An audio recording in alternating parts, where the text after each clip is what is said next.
Good day. My name is Attorney Jane Onyinyechi Ikezi, former Minister of Foreign Affairs and Diplomacy of the Biafra Republic Government in Exile.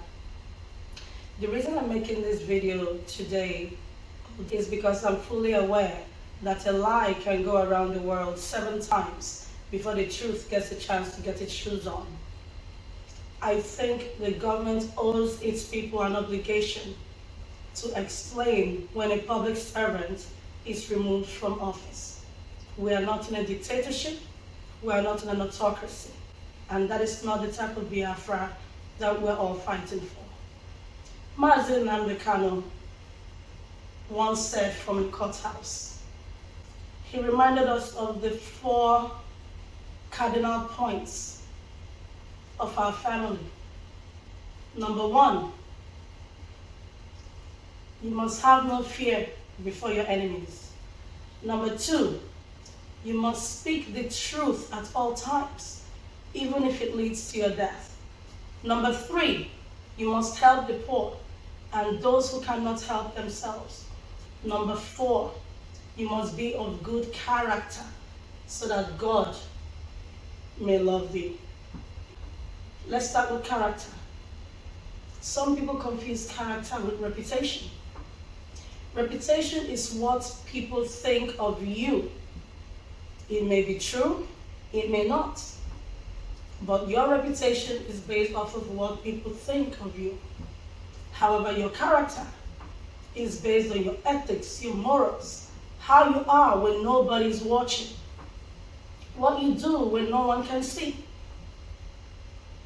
That is part of your character. And your character is who you truly are, not what others think of you. Truth.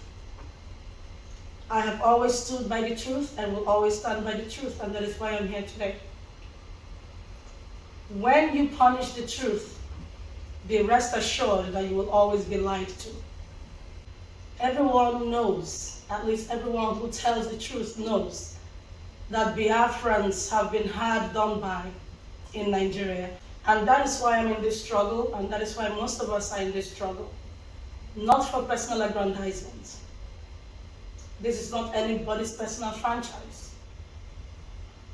Now, as the Minister of Foreign Affairs and Diplomacy, I have my duties. The duties that the Prime Minister, Asylum, gave to me down the line was asylum. One who has received an asylum support letter from me knows how hard I work on it and how seriously I take it. Part of mental toughness is your ability to stand up for the truth despite the pressure, despite bullying. The first duty of man is to think for himself. I've spoken and worked with many Biafrans all around the world, and I've heard their stories. And that made me even more passionate about working for the government in order to help our people. But I did this because it's supposed to be for free. No Biafran was supposed to pay a dime in order to receive a letter from me. I will not jeopardize my family's name or my license for anybody. My purpose in the government and my purpose in this struggle is to use my education and to use my skill to benefit our people free of charge.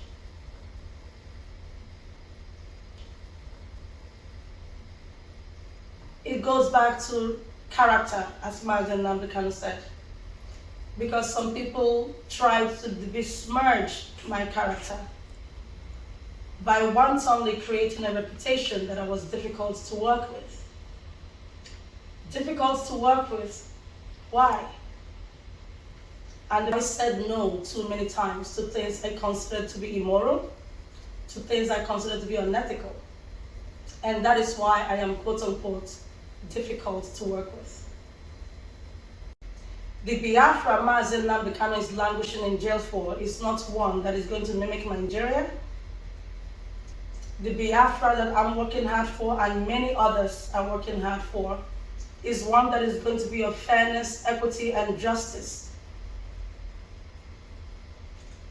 No country is perfect, but a strong house begins with a solid foundation. And if we start with a faulty foundation, we are not going to have a strong nation. Some of you who follow the Prime Minister will know that in one of his programs many months ago, actually late last year, he announced an ID committee where he made me the chair of that committee. And subsequently, he had another broadcast where he removed me as chair of that committee, amongst others. But no reason was given, but implicitly, it appeared that the reason I was removed was for wrongdoing, or perhaps not doing my job at all. And now there are comments going around that I'm not qualified, I did not do my job, etc. I think the people deserve an explanation. It behooves me to give it to them. I was removed from the ID committee because I asked pertinent questions about the security of our people's information. I had a problem with the way information will be stored. I wanted to know, how secure is it? If we're going to ask people to give you their birth dates and other important information, personal data, I wanted to know that they were going to be secure. Some people still have mentality within the Biafra struggle, although they want to leave Nigeria, Nigeria has not fully left them. So they don't like questions, they don't like when you challenge authority. A particular individual who was in charge of the IT and getting that information for me was advised not to give me that information. They made my job as the chair of that committee very difficult. So I wanted to know how all this will work so that the government maintained its integrity. And I also did not want the government to bear any responsibility for the risk of loss of people's personal data to be used by criminals, God knows who and God knows where. So that is why I was removed from the ID committee. Some individuals did not like the questions that I asked and how I wanted things to happen. I have no problem with the government issuing IDs to people, but anything worth doing is worth doing well. And I did not feel that the process was being done well. I continue to work for our people, doing asylum and other foreign affairs duties that I had, including writings for the Prime Minister's office, etc. That is the job of the Minister of Affairs. The Ministry of Foreign Affairs is there to advise and to guide. But when we have a situation where advice is not taken, where people expect you to say yes sir, yes ma'am, yes madam to everything. I'm not here to play Simon Says. We're not in kindergarten. Those who know that game that little children play, there's a game called Simon Says. Simon says touch your nose, you touch. Simon says touch your head, you touch. And if Simon says if you don't do anything, you don't do anything. If you do something, you're out of the game. I started feeling like that's the game we're playing in the government, Simon Says. So I was disheartened by many things, and it started very slowly until it hit a crescendo. So this suspension is not something that started today. Slowly and steadily, foreign affairs duties were taken from me and given to others to do. Yet I maintained my position and continued to work for Biafrans doing asylum. Sometime in June, I made them aware that I will no longer be doing asylum. Our people have already gone through hard times. A lot of these people don't even have jobs in their host countries. A lot of them are homeless. I've spoken to them. Some of them managed to contribute to give to the government $10, $50, whatever it is. I don't write asylum letters for people only if they have contributed financially to the government. I have to make sure that your story is authentic. If you have contributed in one way or the other, either through activism in IPOB, and I know Nigeria seeks after these people, I will do my best to protect you. And I did my best to protect them. Once they were proven eligible. There are people, of course, who apply to get these asylum support letters from me, and they lie about being IPOB members. And if I find out that is a lie, it doesn't matter what minister referred you to me, I will not do it. But I stopped doing asylum because the government now tied asylum to receiving IDs. I received notice, and mind you, I'm never in any of these meetings. Decisions are made, and then I'm told about it. And sometimes people who, in the government, in the hierarchy that the government has, people who are under the Minister of Foreign Affairs are the ones telling me what to do. I received notice that henceforth, the way I do asylum is going to cease. People have to first get the ID, pay for the ID, and then only when they have done that can they now apply to receive a letter from me. I told them I didn't feel comfortable with that, and as a matter of fact, I will not do that. Needless to say, it didn't go down well. One of the things I was also asked to do is, upon writing the letter, I couldn't directly send it to the asylees. I had to send it to Europe. I'm avoiding mentioning particular individual names. I didn't feel comfortable with that, because the way I do it, I write the letter and I send it directly to the asylee. These asylees often they have attorneys, and they can send it to their attorney. And I always tell every asylum seeker who speaks with me, and they can attest to it if they are listening.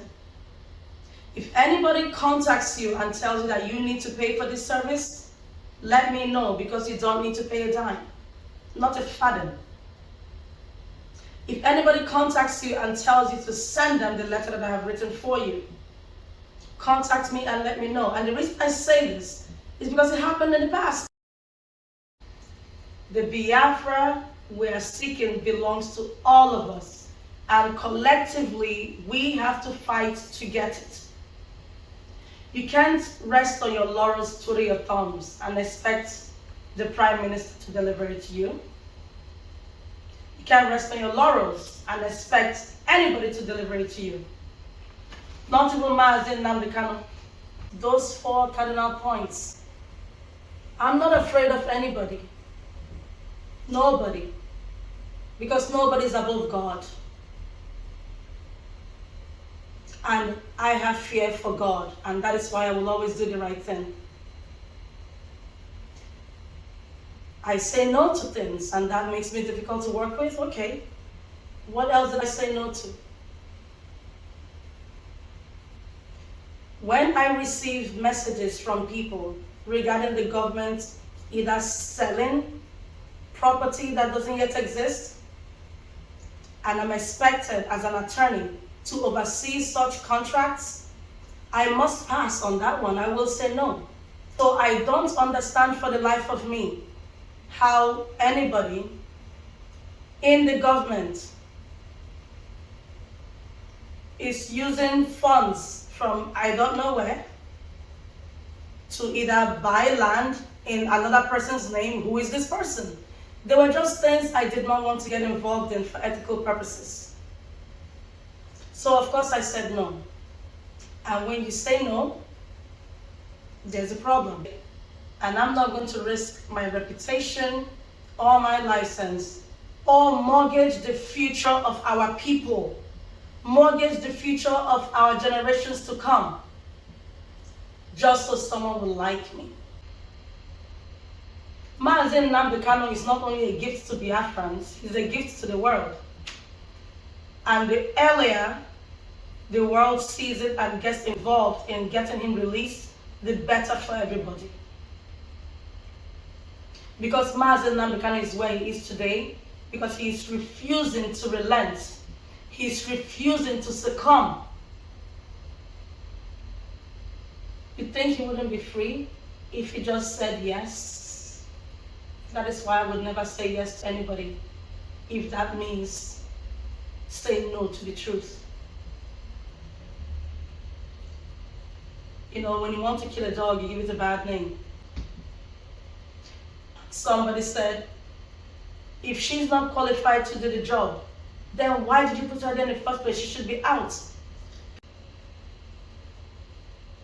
Now I'm going to tell you why I was qualified to be a Minister of Foreign Affairs and Diplomacy.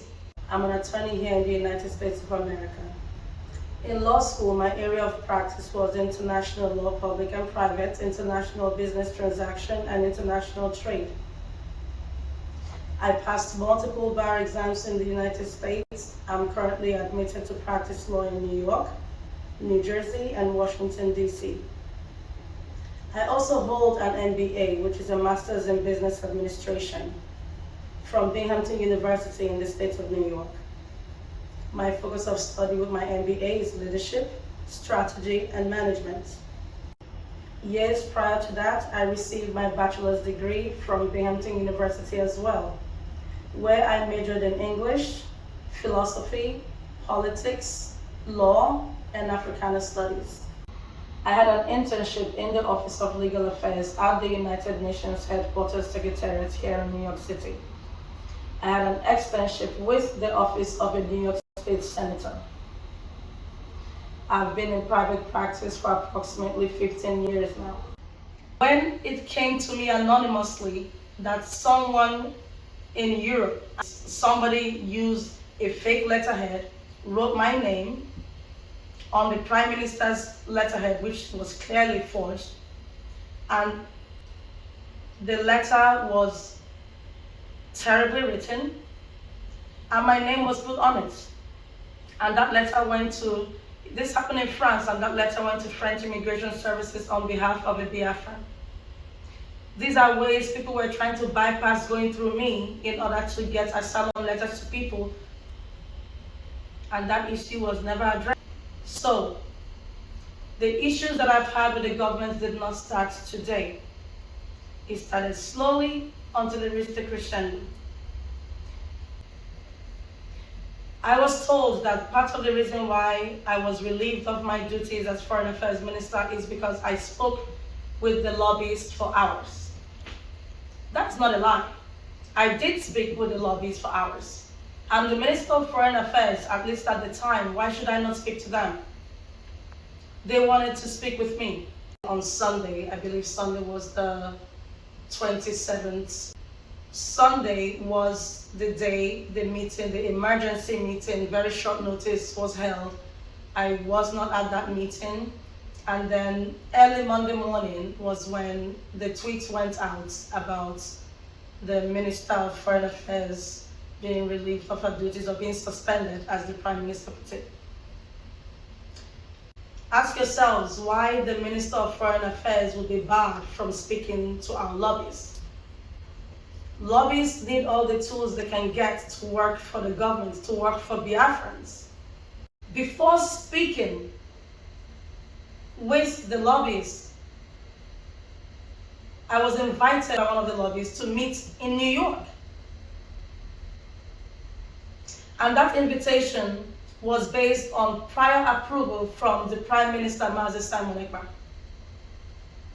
When I received that message that he wanted to meet with me and that the Prime Minister said great to that he agreed to the meeting, I was okay with it. Unfortunately, this email was sent on July 3rd, and July 4th is Independence Day holiday in the US. I was unable to meet with the lobbyists that weekend or that holiday time because I already had plans with my family. If I'm someone who wants attention or who is seeking some kind of clout, photo ops, as some of these people do, I would have canceled or delayed my holiday to meet with the lobbyists, discuss, and take pictures that will be posted everywhere. But that's not my interest. I can give information over the phone. I don't have to do it in person. I don't have to be in a picture with you even. It's not my priority. When you stand on the mountain, you should stand on the mountain to see the world, not stand on the mountain so that the world can see you. A lot of look at me, look at me, look at me is going on in this government. That is not me. I never did anything to sabotage the government. I never did anything to sabotage Biafra. And there is nothing I said to any lobbyist that will sabotage Biafra. I know better. But if you're trying to hide the truth, then that's quite unfortunate, because I was the wrong one to choose for this position, because truth doesn't come near me to hide. Truth comes near me to shine. I will continue to fight for Biafra in my own way, the way I was doing before, the way I'm doing now, and always. Because I know what's at stake. And I would never do anything to mortgage the future of our children. The fire that burns inside of me for Biafra shines brighter than the fire that burns all around me. So they can't touch this. Because like Maano Nnamdi Kanu said, you must always stand for the truth. And I will continue to stand for the truth. And I will continue to serve you because I have love for Biafra. Furthermore, although the X announcement stated that I have been suspended, I would like to use this medium to announce that I hereby resign as the Minister of Foreign Affairs and Diplomacy of the Biafra Republic Government in Exile and any other office therein. From me, from here, for now, is good day.